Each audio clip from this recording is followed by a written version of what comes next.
चलो। ठहरो भाभी, ये पूजा खत्म होने तक चाहे भगवान भी आकर बोले तुम यहाँ से नहीं हटोगी। इसे चलना होगा। ऐसा नहीं होगा। अपना दिल साफ और इरादा अटल हो तो किसी से भी डरने की जरूरत नहीं है, चाहे वो पति ही क्यों ना हो। भाभी ये पूजा पूरी करो। बैठो भाभी। मेरी बात ठुकरा कर ये फिर से बैठेगी तो उसका नतीजा बुरा होगा, ये जानती है। Come on come on. भाभी, अगर सचमुच तुम्हें ईश्वर पर भरोसा है तो सारा भार इस देवी माँ पर छोड़कर चाहे कयामत भी आ जाए तुम ये पूजा पूरी करोगी।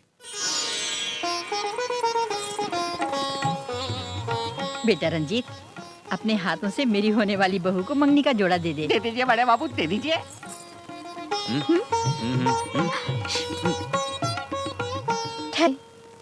अपने परिवार के बारे में कुछ बताना है। अभी क्यों बेटी, शादी के बाद बहुत मौका मिलेगा, फुर्सत से बात कर लेना।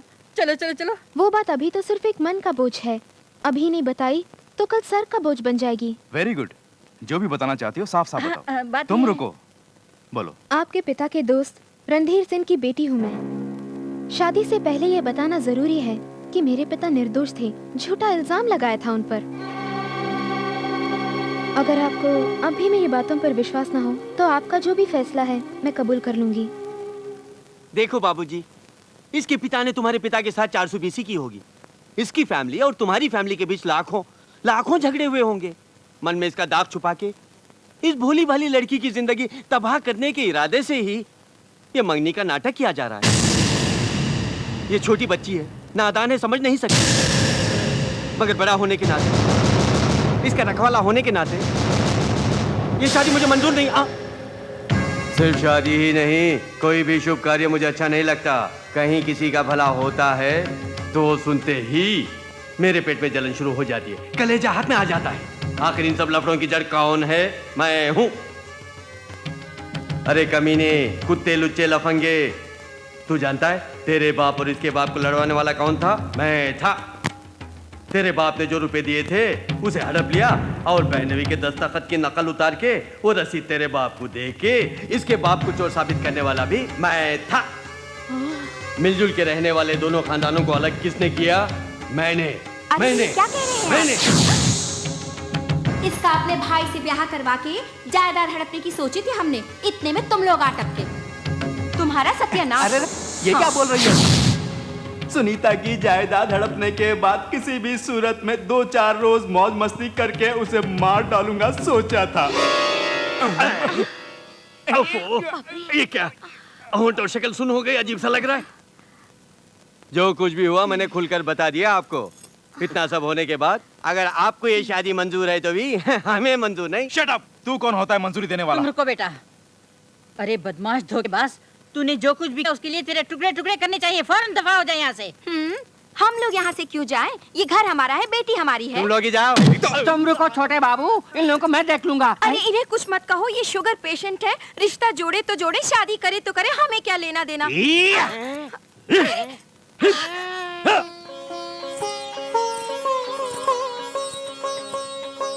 मुहूर्त का समय बीत रहा है, उसे शगुन दे दीजिए।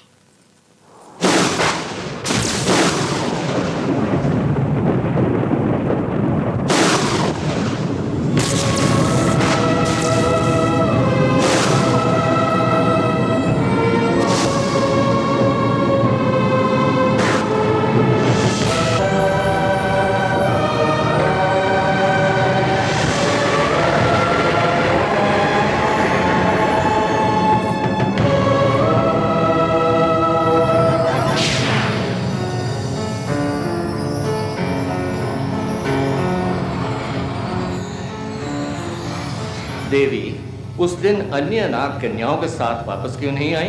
उस दिन सब सखियों के संग मेरे नागलोक ना लौटने का एक कारण था पिताश्री। चंद्र ग्रहण के अवसर का लाभ उठा के दंत्र ने मुझे जलाकर भस्म करने के लिए अग्नि बनकर आक्रमण किया।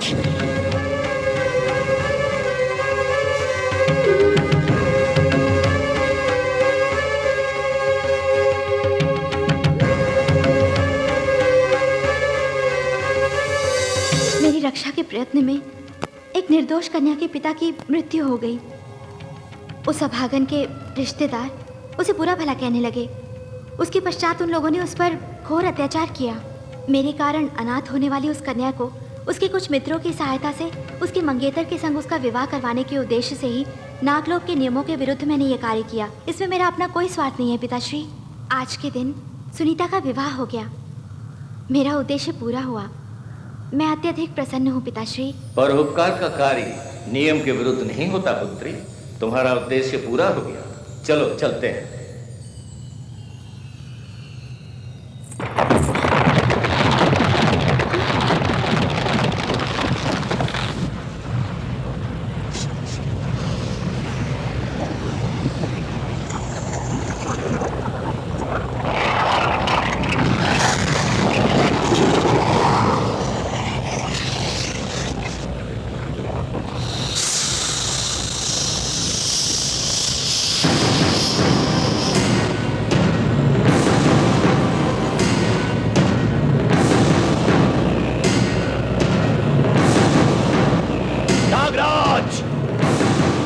तोड़ने वाली देवी को वापस नागलोक में आने का तुम निमंत्रण दे रहे हो।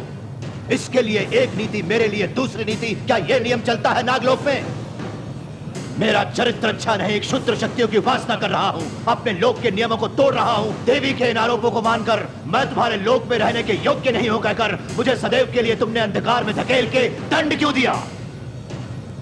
आहा, युगों युगों से हमें अपना शत्रु मानने वाले तुच्छ मनुष्यों के संग्रह कर प्रेम व्यू के द्वारा कलंकित होकर प्रेम के नशे में झूमने वाली इस पाखंडी देवी को दंड क्यों नहीं देते? बोलो, इसे भी पाताल में धकेल दो।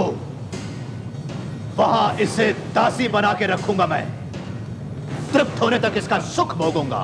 चुप करो। दंड अनीति के लिए दिया जाता है, नीति के लिए नहीं। आज देवी ने एक अबला का जीवन संवारा है। तुम्हारे न्याय का कोई पर्याय नहीं नागराज। तुमने पक्षपात करके अपनी पुत्री के अपराध को महान बना दिया। इतने दिनों देवी से प्रतिशोध लेने का प्रयत्न करके पराजित हुआ हूं मैं। अब सर्वश्रेष्ठ अवसर प्राप्त हुआ है। संभव है मैं इस देवी को दंड न दे सकूं, परंतु उसके हृदय को अवश्य चोट पहुंचाऊंगा। जिसकी सुरक्षा करके ये प्रसन्न हो रही है, जिसकी रक्षा को महान बता के तुम समर्थन दे रहे हो, उस सुनीता के जीवन को दूभर कर दूंगा। उसके जीवन को इस देवी के नेत्रों के आंसू बना के बहाऊंगा, देख लेना। जब तक मैं जीवित हूँ सुनीता के जीवन पर तेरी छाया भी नहीं पड़ने दूंगी दुष्ट। आहा, तुम यदि नागलोक लौट गई तो यहाँ उसके लिए कोई नहीं है, ये भूल गई। उसकी रक्षा कौन करेगा भाई? उसकी रक्षा कौन करेगा बोलो? उसे जलाकर भस्म करके उसकी मृत्यु के समाचार को सारे ब्रह्मांड में पहुंचा दूंगा। उस ध्वनि से पृथ्वी भी फट जाएगी। नागराज, उसे सुनकर तुम भी कंपित हो उठोगे। सुनीता के जीवन को असहनीय यातनाओं के द्वारा मैं नरक बना दूंगा। ये देवी ही नहीं, तुम या 3 करोड़ देवी देवता भी मेरा कुछ नहीं बिगाड़ पाओगे नागराज।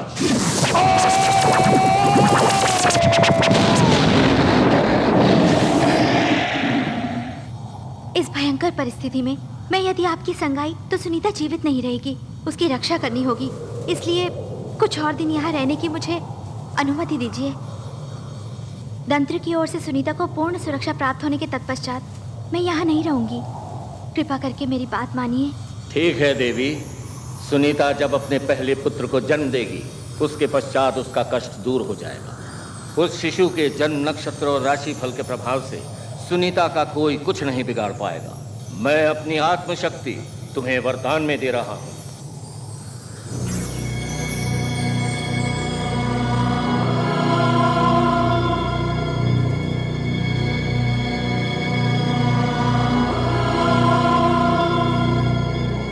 केवल एक ही बार तुम इसका उपयोग कर सकोगे।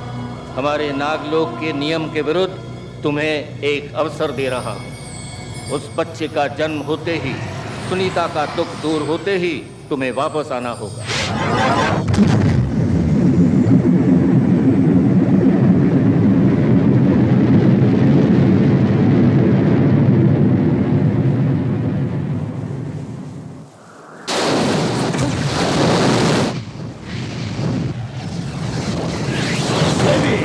सुनीता का विनाश होगा।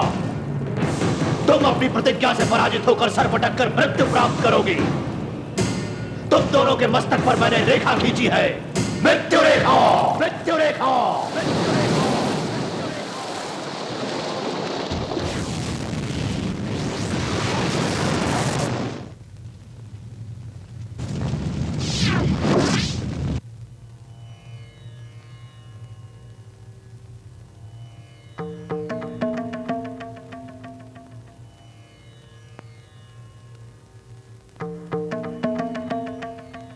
सुनीता, आप कब आए? आज तुम कितनी सुंदर लग रही हो जानती हो? इस वक्त तुम्हें देखकर पल भर भी तुमसे दूर रहने को मन नहीं करता। हाथ पैर धो के आइए और देवी माँ को प्रणाम कीजिए थोड़ी देर।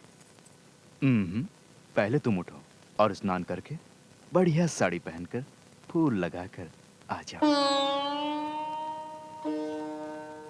पता है आज के लिए क्या क्या प्रोग्राम फिक्स किए मैंने? एक बढ़िया स्टार होटल, उसमें ब्यूटीफुल डिलक्स कॉटेज, वहां पर तुम और मैं सुहागरात फिर से मनाएंगे और इस दुनिया को भूल जाएंगे। ओके? तुमने सुना नहीं? उठो। ऐसा ना कहिए, सदा सुहागन रहूं इसलिए देवी माँ के नाम पवित्र रीति से व्रत रखा है। देवी मुझसे बोलकर गई हैं कि व्रत पूरा होने तक मुझे यहाँ से उठना भी नहीं चाहिए। वो जाने कहाँ से आई पता नहीं, कब कहाँ जाती है ये भी नहीं पता। उसकी बात मुझसे भी बढ़कर है तुम्हारे लिए। उसने तुम्हारा दिमाग खराब करके रख दिया है। आज जैसा मैं कहता हूँ वैसा होना चाहिए। ये पूजा पाठ सब बंद करके फौरन मेरे साथ चलना है तो चलो। आज एक दिन की तो बात है, ये व्रत पूरा हो जाएगा, हमारा ही भला होगा ना। सिर्फ आज के शुभ दिन में ऐसे विचार मन में मत लाइए। पति के अरमानों को पांव तले कुचलने वाली को पतिव्रता कहते हैं? बेटा रंजीत, ये सब क्या है? सबको अनुशासन सिखाने वाला तू ही इस तरह की बातें कर रहा है। मैं क्या किसी पड़ोसी की बीवी को बुला रहा हूँ? हाँ? अपनी पत्नी को ही तो बुला रहा हूँ। कोई जुर्म है? इसके साथ थोड़ी देर खुशी से बिताना चाहता हूँ, ये भी जुर्म है? अरे तेरे लिए ही इसने ये व्रत रखा है। इस घर की भलाई के लिए ही ये नियम निष्ठा का पालन कर रही है। समझने की कोशिश कर। इसमें क्या है समझने के लिए?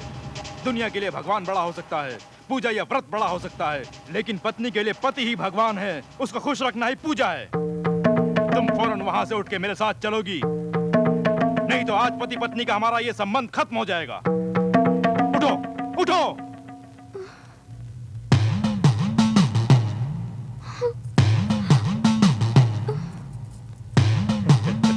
चलो। ठहरो भाभी, ये पूजा खत्म होने तक चाहे भगवान भी आकर बोले तुम यहाँ से नहीं हटोगी। इसे चलना होगा। ऐसा नहीं होगा। अपना दिल साफ और इरादा अटल हो तो किसी से भी डरने की जरूरत नहीं है, चाहे वो पति ही क्यों ना हो। भाभी ये पूजा पूरी करो। बैठो भाभी। मेरी बात ठुकरा गई है, फिर से बैठेगी तो उसका नतीजा बुरा होगा, ये जानती है। Come on, come on. भाभी अगर सचमुच तुम्हें ईश्वर पर भरोसा है तो सारा भार इस देवी माँ पर छोड़कर चाहे कयामत भी आ जाए तुम ये पूजा पूरी करोगी। बैठो भाभी, मेरी बात मानो, बैठो।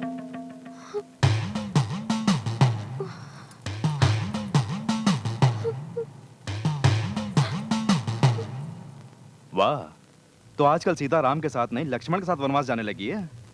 पति छोड़ के चला जाऊंगा कहता है, तब भी पत्नी में इतनी हिम्मत है, तो वो हिम्मत इसे जरूर किसी पराये मर्द से मिली होगी। अरे पापी बदमाश, तू हमारा रंजीत नहीं हो सकता। वो कभी ऐसा नहीं बोल सकता। उसके मुंह से ऐसी बातें बुलवाने वाला तू हरगिज इंसान नहीं, पिशाच है कोई। पिशाची हूँ, राक्षस हूँ। क्यों? देवर और भाभी के बीच जो नाजायज संबंध है उसकी तरफदारी करने वाली तू इंसान है। अरे भैया ये कैसा अत्याचार है? वो मेरी पत्नी है, मेरी मर्जी। तुम जानवर की तरह बर्ताव कर रहे हो। भाभी पे बुरी नजर डालने वाले तू ही जानवर है।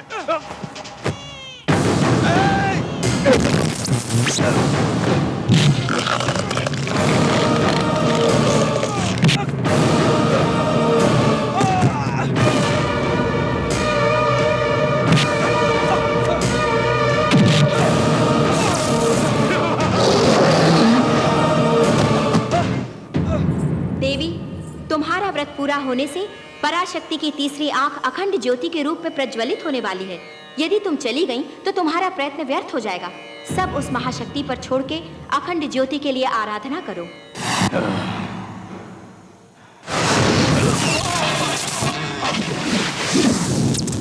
रुक जाओ। देवी माँ के समक्ष सुनीता 9 दीपों को जलाकर पूजा कर रही है। उन दीपों के जलते हुए तू उसे छू भी नहीं सकता। वहाँ देवी की पूजा कुछ ही क्षणों में समाप्त होने से दिव्य ज्योति प्रज्वलित होने वाली है। इस बीच तू अपनी काली शक्ति का उपयोग करके उन 9 दीपों को बुझा दे।